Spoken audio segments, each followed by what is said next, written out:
Ho, ho, hi, YouTube. Welcome. You keeping warm this December?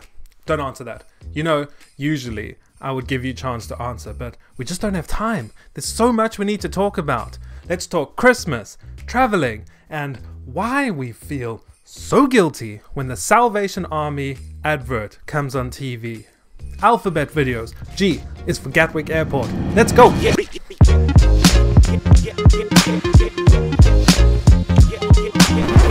Christmas time is about snowmen and ugly Christmas jumpers and cold weather. I like the cold weather. And I have to go to 90-degree sunny weather for Christmas. 90 degrees Fahrenheit, that is, or 32 degrees Celsius if, like me, you only speak in Celsius. Okay, maybe I do feel a bit high and mighty when I'm walking past you with my priority boarding. But I look down at my ticket and I do notice that it says Ethiopian Airlines. Now, I don't want to be culturally insensitive here, but one of the best things about business class for me is going into the business class lounges. You get to have a shower, you can relax, put your feet up, have a meal, have a drink, you know, that kind of thing. But like Ethiopian Airlines, you know how when you fly Saudi Airlines, there's no alcohol in the business class lounge for cultural reasons. Now, on Ethiopian Airlines, is it the same thing with food? I don't know who to ask. I don't even know if that's racist to ask. I live about 5 miles from Gatwick Airport, and when I get on the train in the morning, it goes towards Gatwick Airport. It doesn't stop at Gatwick Airport. There's still about half an hour until the first stop, but it goes through the station. The other day, I got on the train. This is in the morning. I'm super tired. I'm not really paying attention to what's going on around me. It's a very full train for some reason. Normally it's quite empty. You get a seat. This time, no. There was no seats available. So I stood by the door next to the control box. And I noticed this lady. She's looking really, like stressed out. You know that look on somebody's face when they're like, I'm about to take a flight somewhere. I have all my bags with me. I don't really know the area that well. I'm taking a train. I wish I just had enough money for a taxi. And she's got that all written on her face. I'm standing by the door, waiting for the doors to close, for the train to go.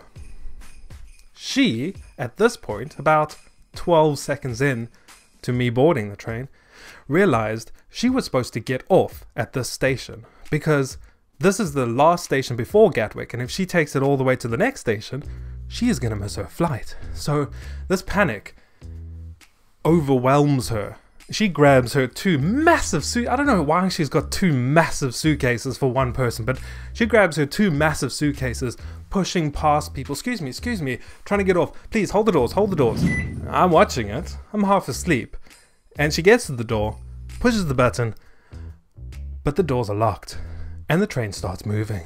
At this point, the look of sheer panic overwhelms her face. And then disappointment as the reality starts to set in. She's going to miss her flight now. And who knows what she's got in those two bags. Maybe she's like somebody really important. For work, I have done some contracting for Southern Railway. I was on a Southern Railway train. I know the guy who is in charge of the app which controls which trains go on which lines.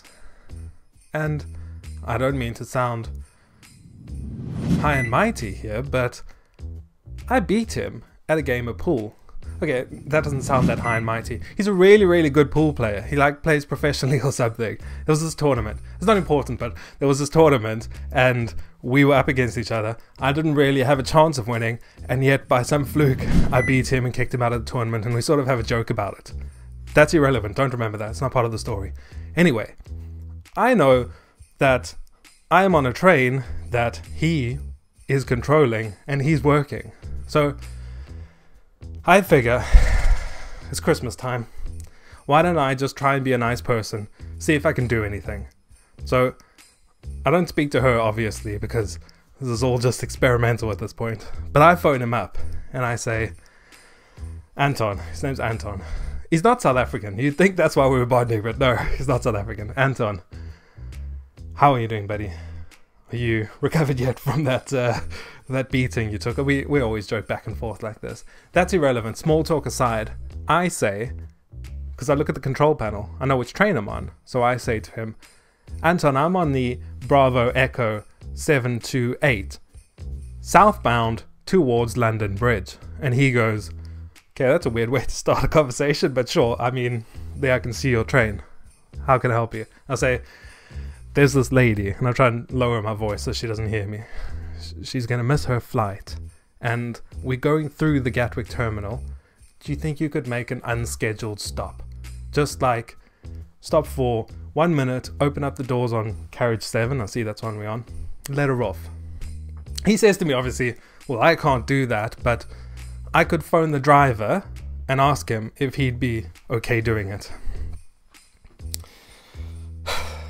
Now, at this point, there's no hope or excitement in my attitude towards it, because I assume he's either going to go, that crazy South African, and not do it, or do it, and then the driver says, that crazy South African, and not do it. So, to me, I'm like, I just did my good deed for the day.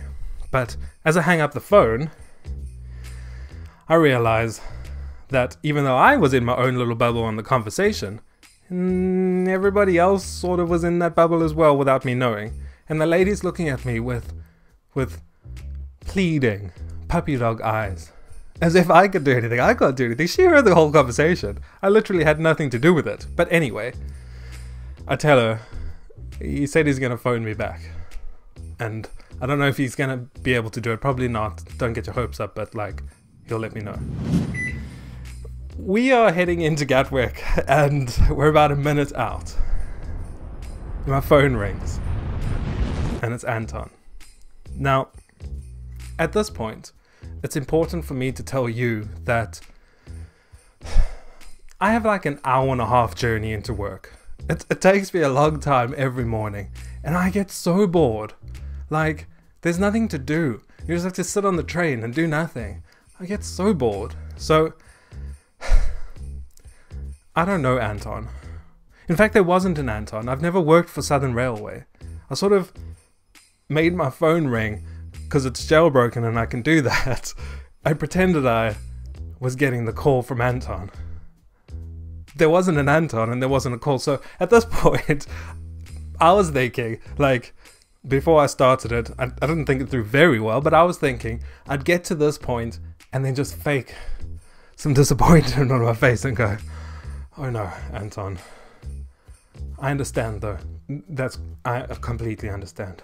Bye. And then look at her and say, I'm sorry. There was nothing they could do. But I'd still look like a hero because she'd think I had put all this effort in. Meanwhile, there was no Anton. I went a different way though. Anton, that's amazing. I'm so happy you could do it. Thank you. And I'll give you that game of pool. Anton, if it's the last thing we do, I'll give you that game of pool. And as I hang up, now again, I didn't think it through. I didn't think through my plan fully.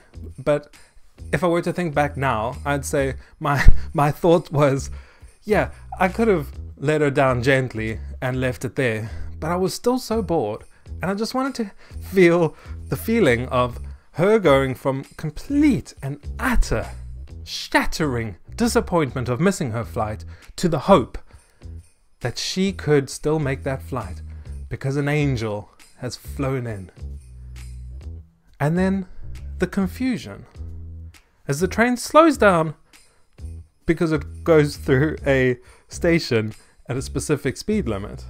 So it feels like the train's about to stop as we get to the terminal, and yet it just keeps going. And the confusion falls over her face. And then I have to also act confused and try not give away for the next half an hour of the trip that I made the whole thing up. And I don't know. Does it mean I'm heartless to do that? I don't think so. I was just bored. Hey, do you have a New Year's resolution yet? Because if not, I can help you. Why don't you make your New Year's resolution to subscribe to my channel?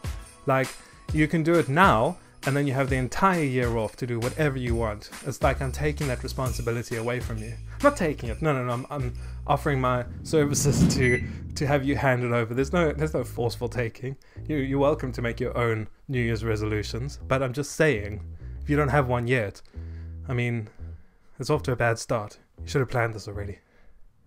Long story short, that's the end of the video. I'll see you next time. Hey, where are you going? It's only been 11 minutes. Okay, I am impressed that you stuck around this long, but if you are jonesing for more, why don't you check out the outtakes video where, among other things, I tell you why the Salvation Army story did not make it into this main video, as well as use the phrase, "Dance it out, boy," for some unknown reason. Hey, don't forget to hit subscribe. It's embarrassing for me that I have to explain to my mom why I only have 7 subscribers and PewDiePie has more subscribers than there are people. Explain that, YouTube. Good enough.